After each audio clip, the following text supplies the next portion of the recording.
Hey, I left off yesterday saying, remind me to tell you about how God sent help, because David in Psalm 4 says there be many that say, who will show us any good?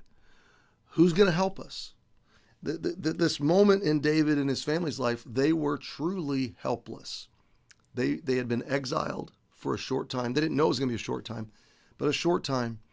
And they just don't have any help. And they're wondering in this moment, who is there to help us? And I talked to you about one of the times in my life where I felt that way. And if you're a Christian, this is always more an emotion than a reality, okay? Because God is always your help, and he's always going to put people in your life that will be your help. But in this moment, they're not seeing it and they're not feeling it. And that's how it was with us when we were moving to Connecticut. And here's the ways God helped us, okay? First of all, he preceded us with people that were here before us, that were eager and aggressive to embrace us and welcome us as the new pastor and a new family coming to the East Coast. And I'll never forget that sense of it wasn't home, but we were coming home. We were going to make a new home. And we had friends that were cheering us on our arrival and hoping and praying and wishing the best for us. And I could go through all of their names, but I'm going to miss some and I forget some, not forget any, but I'll just, in the moment of the rush. But they would randomly call and say, hey, let's go get a hamburger. They would come and go canvassing with me and hand out flyers and then get coffee. They would call me. They would stop by the house. If we were sick, they'd bring chicken soup, or they'd bring some treats. Christmas and anniversaries and birthdays, they remembered, and they were thoughtful and they were kind. They'd invite us to dinner or invite us to go for a walk or a bike ride or whatever. And it was just thoughtful, and it was kind and gracious. And we began to see God put people here to become great friends and partners in the ministry. So it was like Aquila and Priscilla.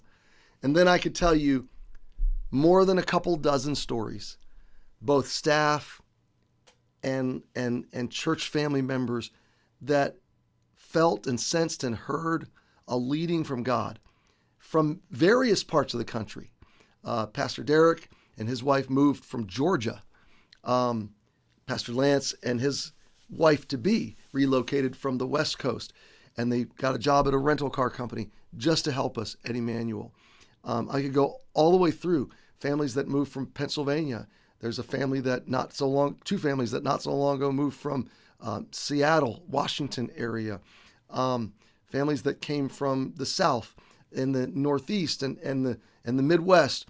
Dana's family moved from Northern California. And little by little, over about 5 or 6 years, God sent help. And just like he sent Timothy and Silas from Thessalonica to Corinth, God sent help to me and to my family in a time where we needed help. He brought it. It was already here, but then he built that team. And he's still building our team, honestly, at Emmanuel. There are families that are moving this summer to Newington to be a part of Emmanuel. And we welcome that. I don't try to influence it. Sometimes I get faulted. I get unjustly accused of trying to influence that. I've never, not in any recent years, tried to. I've talked to a few staff folks over the years that expressed interest in coming. Other than that, people show up of their own accord and of their own volition, following their Lord, their true Lord, not some human Lord, and not some human influence. I don't try to influence that. I'm just thankful when God sends laborers to the harvest that he's growing in New England. So, my friend, I hope that story will just let you muse on and consider the fact maybe right now you're in a place, or maybe you soon will be, and who knows, where you're going to feel hopeless and helpless and like no one understands and like there's nobody there. Well, what is the answer? The answer is not to mope. The answer is not to go, well, there's nobody that's going to help us. The answer is not to lose faith or to doubt God. The answer is not to despair or to quit or to give up or to run from your circumstances. The answer is to look up and say, God, You know who I am. You know where I am. And I'm here by your decree. I'm here for your glory. I obeyed you to where I am. And Lord, I need help. I need someone. I need a friend. We need co-laborers. We need partners. I need encouragement. Maybe you're a church planter or a pastor and you need just friends. Sometimes I'll have a deacon or a church family member, not only from our church, but from some other church, and they'll reach out. A couple of deacons from another church recently said to me, "What does our pastor need?" And I said, some deacons turn into more like Gestapo or like they're, like elected representatives to protect the people from the pastor or to, it gets weird. I said, what pastors need are friends. They need co-laborers. I said, there's pastors that are doing the wrong thing. They're betraying their leadership privileges. But usually that's not the case. Usually pastors love people, want to lead well, want to teach the Bible, and they got in the ministry to help people.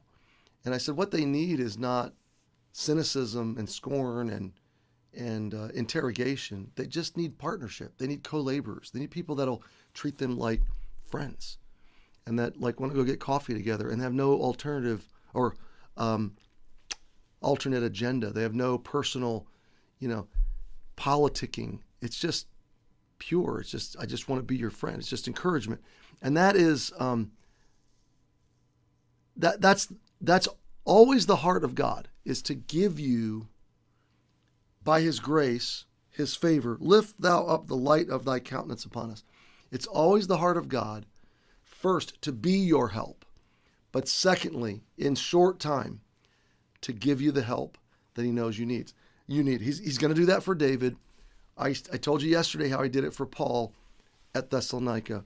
And wherever you are today, my friend, he will do it for you. So he is the source of your help. He's the source of your hope. Look up, ask him, trust him, and recognize today you have not been forsaken. And if you're within driving distance, worship with us on Sunday in person, and you're going to find some new friends. Have a great weekend, and I'll see you Monday.